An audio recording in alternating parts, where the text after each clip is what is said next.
लोग महसूस करें। और इस रचना के जरिए मैं ये बताना चाहता हूं कि हिंदुस्तान की नारी क्यों शक्ति स्वरूपा है। एक एक पंक्ति पे ध्यान देंगे तो शायद कुछ लेकर जाएंगे आज हम। देखिए, वो घर से निकल रहा है और उसकी पत्नी क्या कह रही है कि प्राण मेरे प्राण के जो जा रहे हो जंग में, प्राण मेरे प्राण के जो जा रहे हो जंग में, क्या करूंगी बैठ के मैं भी चलूंगी संग में। प्राण मेरे प्राण के जो जा रहे हो जंग में, क्या करूंगी बैठ के मैं भी चलूंगी संग में। अब वो कारण बताती है कि मेरा साथ में चलना जरूरी क्यों है। मैं महज हवा हवा में नहीं बोल रही कि मुझे ले चलिए। कारण देखिए कि क्या करूंगी बैठ के मैं भी चलूंगी संग में, जाओगे तन्हा तो मेरी याद तुमको आएगी, प्यार की अटखेलियां मन को बड़ा तरसाएंगी, ये घटाएं जुल्फ की क्या सच में भूल पाओगे, बस ख्यालो ख्वाब में दुल्हन मुझे बनाओगे, तुमको याद आएंगे मेरे होंठ ये बाहें मेरी, रास्ता भुलवा ना दे ये आंखों की राहें मेरी, ये छनक पाजेब की तुमको कभी चौंकाएगी, तो पांव की बिछिया मेरी तुमको कभी गड़ जाएगी, कान में बजती रहेंगी सात रंगी चूड़ियां और मन नापा करेगा रोज घर की दूरियां, और जब मेरी हथेलियों को गाल से सहलाओगे बेवजह मेरी हिना के जाल में फंस जाओगे, और जब कभी आठों पहर में आएगी निंदिया तुम्हें, जब कभी आठों पहर में आएगी निंदिया तुम्हें, देख लेना क्या जगा देगी मेरी बिंदिया तुम्हें। रोज ही लिखना पड़ेगा ना तुम्हें खत मुझे, रोज ही लिखना पड़ेगा ना तुम्हें खत मुझे, और खून से लिखने की पड़ जाएगी आदत मुझे, सिर्फ मेरी खैरियत के वास्ते सोचोगे तुम, प्यार के जंगल में तुम हो जाओगे पल पल में गुम, दुश्मनों की गोलियां चलती रहेंगी सनसनन, और तुम्हारा मन यहां होगा वहां होगा बदन, और जब मेरे ख्याल में इस तरह डूब जाओगे, देखिए पंक्ति आ रही है कि जब मेरे ख्याल में इस तरह डूब जाओगे, बस दिखूंगी मैं तो निशाना किसे बनाओगे। वाह, कि जब मेरे ख्याल में इस तरह डूब जाओगे, बस दिखूंगी मैं तो निशाना किसे बनाओगे, मौत हो या जिंदगी मैं तो तुम्हारे संग हूं, और क्या ये समझाना पड़ेगा कि मैं आधा अंग हूं, कि मौत हो या जिंदगी मैं तो तुम्हारे संग हूं, क्या ये समझाना पड़ेगा कि मैं आधा अंग हूं। ये बताओ, पत्नी का तर्क देखें, ये बताओ खाली बंदूकों से क्या लड़ पाओगे, ये बताओ खाली बंदूकों से क्या लड़ पाओगे, अरे जान कहते हो मुझे अपनी तो मुर्दा जाओगे। ये बताओ खाली बंदूकों से क्या लड़ पाओगे, ये बताओ खाली बंदूकों से क्या लड़ पाओगे, जान कहते हो मुझे अपनी तो मुर्दा जाओगे। और एक प्रयोग देखें, मेरे ख्याल से मैंने तो नहीं सुना, शायद आप लोग के आशीर्वाद से पहली बार मैंने किया है। शशि भाई देखें वो प्रयोग देखें कि जान कहते हो मुझे अपनी तो मुर्दा जाओगे, देश है अगर मां तुम्हारी तो मेरी भी सास है। ये प्रयोग देखें कि देश है अगर मां तुम्हारी तो मेरी भी सास है, सास की सेवा मेरी पूजा मेरा उपवास है, 7 फेरों में कहीं भी मैं अगर फिर जाऊंगी, मां की नजरों से तो अपने आप ही गिर जाऊंगी। देश है अगर मां तुम्हारी तो मेरी भी सास है, सास की सेवा मेरी पूजा मेरा उपवास है, और 7 फेरों में कहीं भी मैं अगर फिर जाऊंगी, मां की नजरों से तो अपने आप ही गिर जाऊंगी। प्यार पर मुझको तुम्हारे तो कोई भी शक नहीं, पर क्या मां के प्यार पे मेरा जरा भी हक नहीं। और फिर देखे पत्नी के एक्टर कि और करवा चौथ के दिन मैं बहुत डर जाऊंगी, और करवा चौथ के दिन मैं बहुत डर जाऊंगी, चांद मेरा ना दिखा तो भूख से मर जाऊंगी। जो भी हो, अच्छी पंक्ति आ रही देखे, जो भी हो रोटी या गोली क्या अकेले खाओगे, जो भी हो रोटी या गोली क्या अकेले खाओगे, और इस तरह समझाने बैठूंगी तो ना जा पाओगे। कि जो भी हो रोटी या गोली क्या अकेले खाओगे, इस तरह समझाने बैठूंगी तो ना जा पाओगे, मैं यहां तिल तिल मरूं तुम वहां धू धू जलो। अरे खत्म कर दो सारे झगड़े संग अपने ले चलो, कि मैं यहां तिल तिल मरूं तुम वहां धू धू जलो, खत्म कर दो सारे झगड़े संग अपने ले चलो।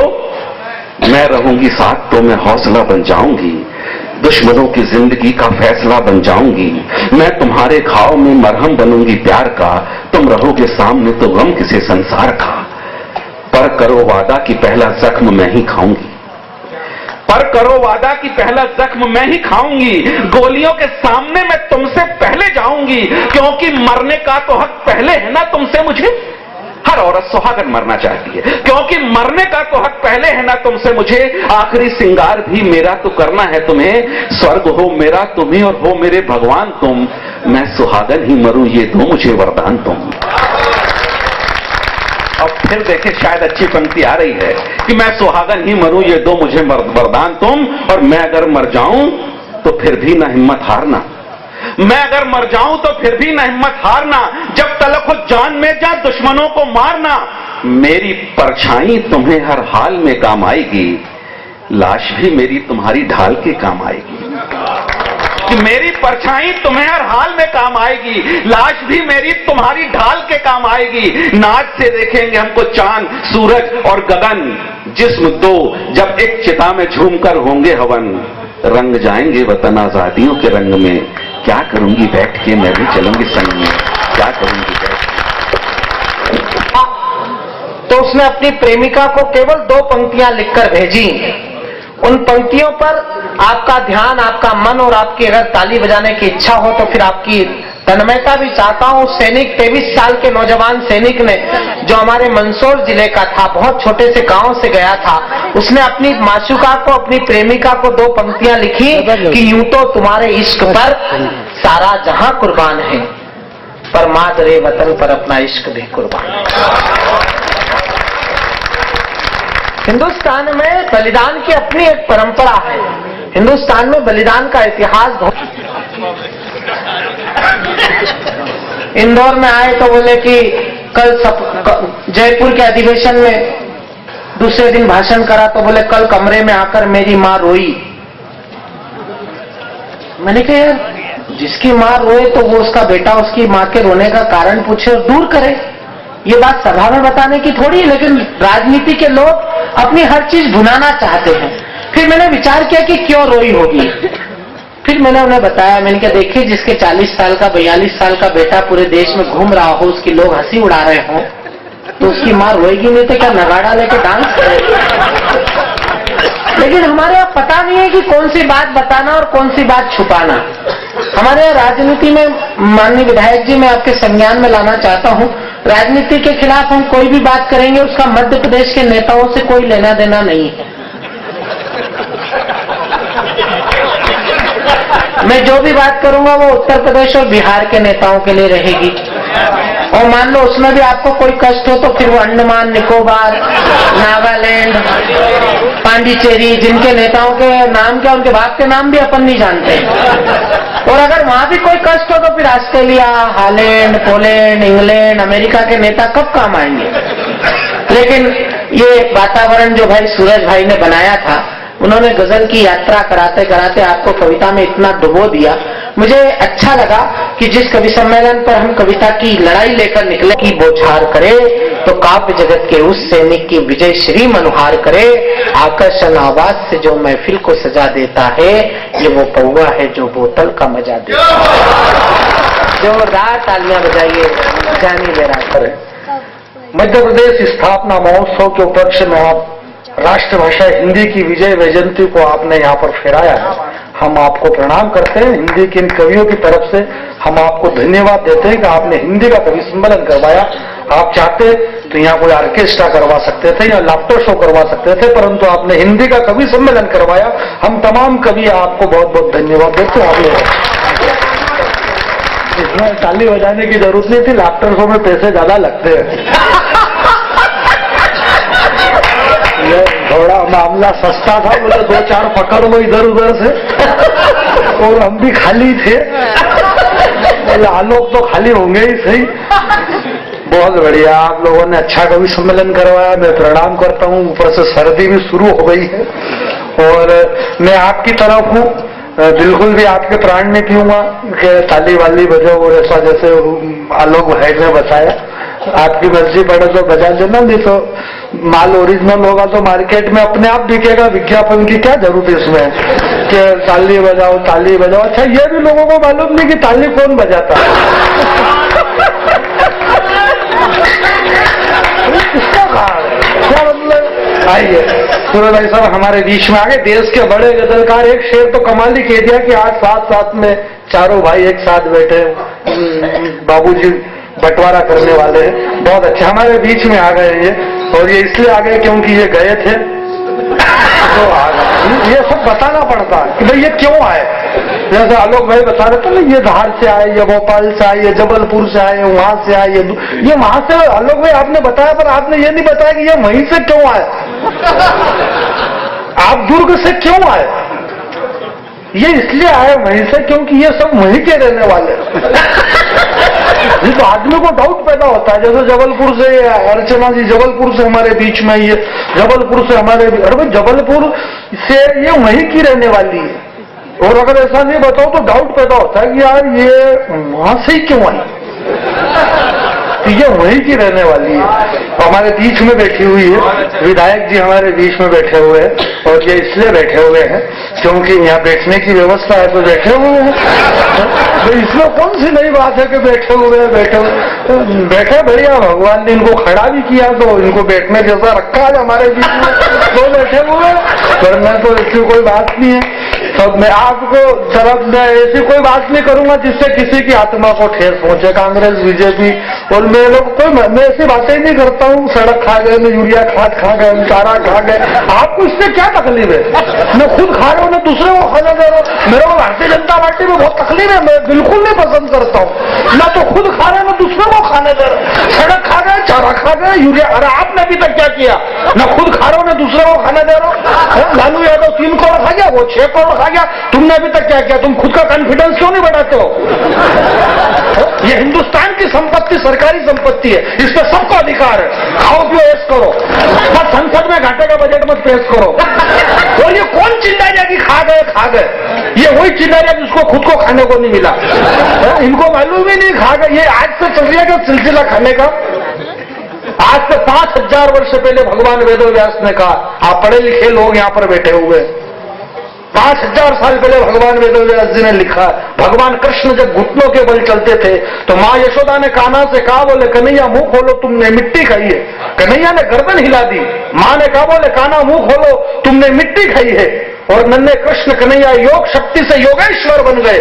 और जब उन्होंने अपना मुंह खोला तो मुंह के अंदर पृथ्वी, पाताल, तल, तलातल, महातल, भूतल, रसातल, सतलोक, तपलोक, वैकुंठलोक, भूलोक, भर्गलोक, स्वर्गलोक, 3 लोक, 14 भवन। बचपन में भगवान कृष्ण सब कुछ अपने मुंह के अंदर खा गए, तो किसी को तकलीफ नहीं। अरे बोले सड़क खा गए, ये सड़क खा गए। ये बहुत पुराना सिलसिला खाने का। बाल समय रवि भक्ष लियो तब तीनों लोग भयो अंधियारो। हनुमान जी बचपन में पूरा सूरज मुंह में खा गए। 33 करोड़ देवताओं ने मिलकर एक साथ विहार स्वारी बोला। विहार स्वारी दियो नान करी विनती तब छाड़ दियो रवि कष्ट निवारो। मतलब उन्होंने विहार स्वारी बोला हनुमान जी से। भाई देवताओं को क्या अंग्रेजी नहीं आती थी क्या? अपने को आती है क्या? मैं तो बैरागी आदमी हूँ, सारे मंत्र जानता हूँ। मैं मरे गरे के भी जानता हूँ, शादी ब्याह के भी जानता हूँ। ये अलग बात है कौन से वाला कहाँ पढ़ना ये मेरे को याद नहीं रहता है, बाकी जानता सब हूँ। आदमी के बाद वो भैया बता रहे ना कॉन्फिडेंस और ओवर कॉन्फिडेंस। कॉन्फिडेंस का मतलब क्या है? वो एक हिंदू, मुसलमान, सरदार और ईसाई चारों को फांसी की सजा हुई। जज ने हिंदू से कहा, बोले तेरी अंतिम इच्छा बता। हिंदू ने कहा, बोले रामायण मंगाओ। रामायण मंगाई, उसने हनुमान जी को याद किया। जल्लाद ने फांसी के फंदे का बटन दबाया, फंदा गले तक आया, रुक गया। जज ने कहा, बोले तेरी सुन ली, हनुमान जी ने सजा माफ। क्रिश्चियन का नंबर आया, उसने बाइबिल मंगाई। ईसा को याद किया, जल्लाद ने फंदा का बटन दबाया, फंदा गले तक आया, रुक गया। जज ने कहा, बोले तेरी भी ईसा ने सुन ली, सजा माफ। मुसलमान भाई का नंबर आया, उसने कुरान मंगाई, अल्लाह को याद किया। जल्लाद ने बटन दबाया, फंदा गले तक आया, रुक गया। जज ने कहा, बोले तेरी भी अल्लाह ने सुन ली, सजा माफ। आखिरी में सरदार जी का नंबर आया। जज ने कहा, बोले सरदार जी आप आपकी अंतिम इच्छा बताओ। सरदार जी के पास तो कॉन्फिडेंस था। सरदार जी ने कहा, बोले इच्छा विच्छा हो, गोली मारो, पहले एक काम करो, इस मशीन का बटन ठीक करवाओ। बेवकूफ समझ रहे हो मेरे को क्या? इसका बटन ठीक करवाओ, इन तीनों को फिर से लगाओ एक एक करके। इस देश में सरदार को यही बेवकूफ समझ रहे हो? 10 साल होगा अरे बोले अच्छा करा तो किसने करा? बोले ये तो मैडम ने करा।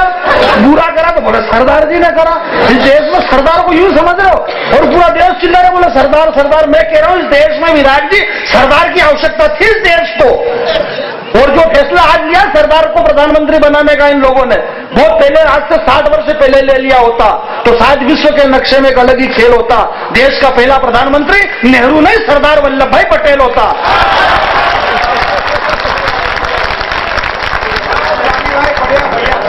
बढ़िया है, बढ़िया, मैं तो बढ़िया ही, क्या मतलब? सबसे बड़ी प्रॉब्लम यही है, शशि भाई भी जा रहे हैं। ये कितनी बड़ी प्रॉब्लम है देखो आप। और ये क्यों जा रहे हैं? इससे ज्यादा बड़ी प्रॉब्लम ये क्यों जा रहे हैं? ये इसलिए जा रहे हैं क्योंकि इनको वापिस आना है। इसलिए मैं ज्यादा ज्ञान की बात नहीं बगारूंगा। दुनिया के सारे आप सारे यहाँ बैठे हुए भैया कह रहे थे, बोले बोरा जी बैठे हुए, दाऊदी बोरा समाज के हमारे हामिद भाई, मैं आपको प्रणाम करता हूँ। बोले आप दुनिया, हिंदू मुसलमान सिख ईसाई, दुनिया के सारे शास्त्र पढ़ लो, 6 वेद 6 शास्त्र, 4 वेद 18 पुराण, सब कुछ पढ़ लो, दुनिया का सारा ज्ञान पढ़ लो। इसमें खाली 2 बात याद रख लो, इससे ज्यादा कुछ रखना ही नहीं है कि जो जाएगा उसको आना है और जो आया उसको वापिस आना है। 84 लाख योनि में इसी तरह से भटकना है, क्या मतलब है? बाकी कुछ भी याद रखने की कोई जरूरत नहीं है। मैं आपके बीच में नेताओं को गाली दे रहे हैं, कवि सम्मेलन का एक ट्रेड हो गया, पुलिस वाले को नेता को, पुलिस वाले को नेता को। भाई हम ऐसे शब्द का प्रयोग क्यों करें जिससे किसी की आत्मा को ठेस पहुंचे? न अपन कर रहे न दूसरे को करने दे रहे, खाने पीने का काम कर रहे हैं, खाओ, नहीं खाएंगे तो क्या करेंगे? इस देश के अंदर से सुभाष जी चले गए, राजगुरु चले गए, भगत सिंह चले गए, चंद्रशेखर आजाद चले गए, सुखदेव चले गए, राष्ट्रपिता महात्मा गांधी चले गए। ये क्यों चले गए? क्योंकि इन्होंने कुछ भी नहीं खाया था, इसलिए ये चले गए। इस देश के अंदर लालू यादव जिंदा है, सुरेश कलमाड़ी जिंदा है, ए राजा जिंदा है, कनीमोजी जिंदा है। ये क्यों जिंदा है? क्योंकि इन्होंने खाया है। जो खाएगा वो जिएगा, जो नहीं खाएगा वो मर जाएगा, इसलिए खाओ। जरा जोरदार एक बार ढंग से बजा।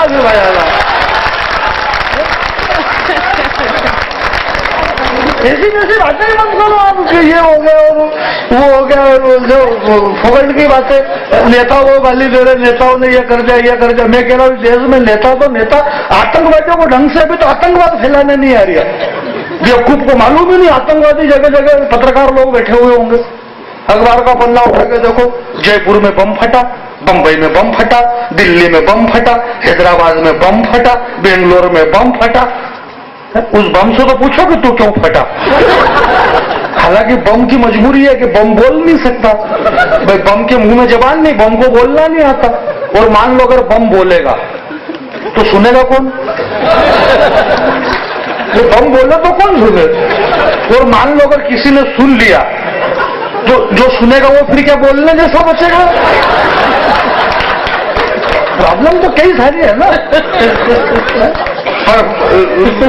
ये आतंकवादी बम फोड़ रहे, बेवकूफ आतंकवादियों को भी मालूम नहीं, बार बार रिपीट कर रहे हैं, हर 8-10 दिन में रिपीट, यहाँ फोड़ रहे हैं, यहाँ बम वहां बम, यहाँ बम विस्फोट वहां बम। इन बेवकूफों को मालूम ही नहीं, हर 10-20 दिन में बम विस्फोट। इन बेवकूफों को मालूम नहीं कि अब लोगों को इतनी प्रैक्टिस हो गई कि अगर 10-20 दिन में बम नहीं फटे तो आदमी खुद मोबाइल करके पूछ ले, बोले उधर फटे रहे, बोले उधर तो नहीं फटे, बोले उधर फटे तो मेरे को फोन करना, बहुत दिन से फट ही नहीं रहे।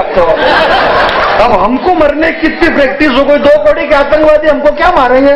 उन आतंकवादियों को मालूम ही नहीं है वो किस राष्ट्र को बम से डरा रहे, किस देश को बम से डरा रहा। 2 कौड़ी का आतंकवाद, धन्य धन्य धरा जहां की शक्ति भक्ति और स्वाभिमान कभी बिका नहीं, और धन्य था वो शूरवीर राणा जिसकी ताकत के आगे अकबर तक टिका नहीं। क्या फौलादी सीना था उस राणा का, टकरा कर तीर सीने में टूट जाते थे, और हिल ही नाता था जब चेतक तो मुगलों के छक्के छूट जाते थे।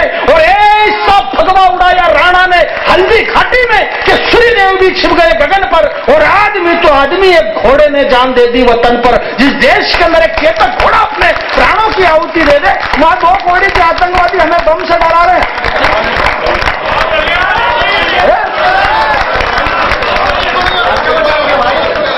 बहुत बढ़िया, क्या चेतक घोड़े ने प्राणों की आहुति दे दी, ये बढ़िया बात है क्या?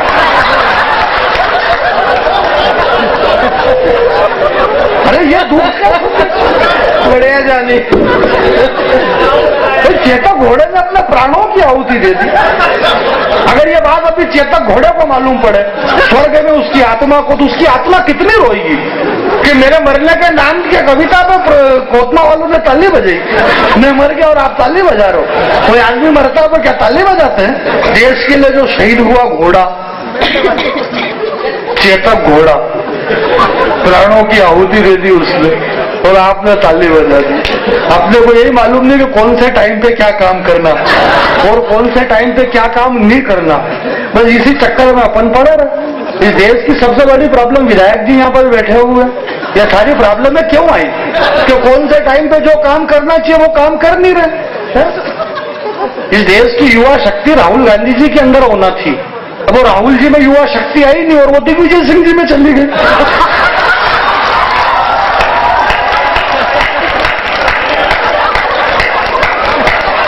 ये प्रॉब्लम हो गई। जो शक्ति जहां लगना चाहिए वहां लग ही नहीं रहे। नौजवान बैठे हुए, कहां लग रही देश के नौजवान की शक्ति? ये मेरी माता बहनें बैठी और हम संस्कार संस्कृति की बातें कर रहे हैं। भैया ने इतनी बढ़िया गजल और शेर सुनाया और भाई ने तो आदरणीय भाई साहब ने तो कमाल की बात कही कि जब वो शहीद हुआ, वो सैनिक गया तो पत्नी ने कहा मुझे भी साथ में ले चलो। ये कवियों की कविता है, हालांकि कोई भी साथ में नहीं गया और वो अगर पति कह देता बोले चल तो फिर क्या होता? कोई भी साथ में नहीं जा रहा। बस ये खाली कविताओं में है कि वहां श्रृंगार लड़ता है और चूड़ियां लड़ती है, बिछिया लड़ती है, सिंदूर